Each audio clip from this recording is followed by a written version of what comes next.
There's something about small towns like this one, and the sounds they make when nobody's in them.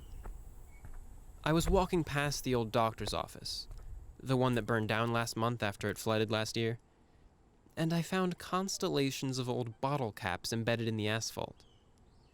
They were so flattened and rusty that I hardly recognized them, but I remembered my town's history, and I could hear the Mardi Gras beads sliding over each other, and the laughter and the splatters of beer sloshing on the ground. It was a well-loved parking lot.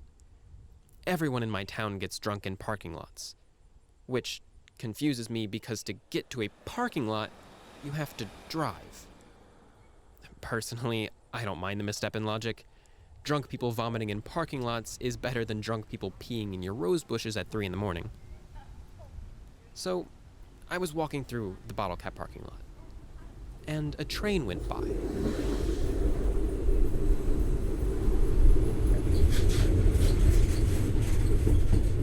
I stopped to watch the flashes of graffiti on the cars blur past me, but I noticed the storefront window panes rattling. I didn't realize glass could wobble and bend like that.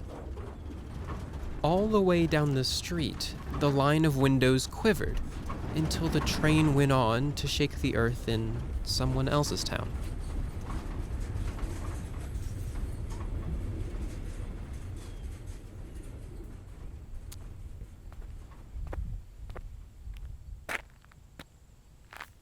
Most of the buildings here are considered historic and protected by the city, which means if you want to remodel your bathroom, you have to get special permission from a person who doesn't even live with you. There are so many rules, yet they allow the paint on the bricks to peel off and fall into the weeds creeping up the foundations. There must be at least 50 Victorian homes in the area, and most of them have ivy climbing up the sides of them. You can see the places where people tried to kill it off, but it's resilient, and it knows how to play the waiting game.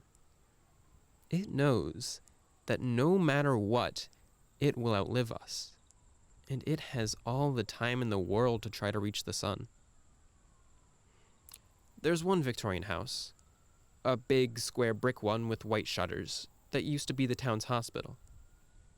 Anytime it's mentioned, at least one person in the conversation always talks about how their grandma was born in that house. The general consensus is it's haunted. I sometimes think about what would happen if no one was there to spray pesticides on the ivy and recaulk the windows when they shook themselves loose. What would it all look like without this constant drive for preservation? Without us, would the world keep the remnants of humanity?